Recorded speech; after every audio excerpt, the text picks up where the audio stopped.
Nananampalataya ako sa Panginoon sa loob ng 30 taon. Sumamba ako, naghandog ako, naglingkod ako, wala akong kinulang. Akala ko makapapasok ako sa langit, ngunit narito ako sa impyerno. Dahil hindi ko kailanman tinalikuran ang kasalanan. Ako'y mapagmataas, hinusgahan ko ang iba. Ako'y naiinggit at puno ng galit. Nagsinungaling ako, ako'y sakim. Minahal ko ang sanlibutan.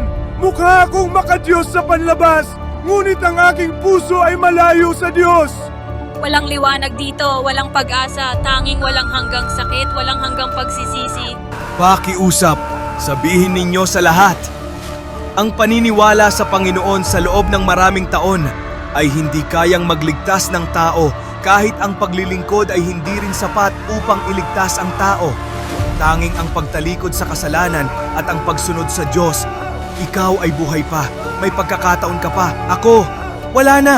Kaibigan, ang katotohanang naririnig mo ito ay hindi aksidente. Ito ay ang Diyos na tumatawag sa iyo upang magsisi at bumalik. Naway magsisi tayo ng sama-sama, talikuran ng kasalanan at lumakad patungo sa kaharian ng langit. Kung hindi ka abala, mag-alay ng isang amen. Ibahagi ang mga salitang ito upang mas marami pa ang makabalik sa Diyos bago mahuli ang lahat. Ito ang pinakadakilang gawa ng kabutihan.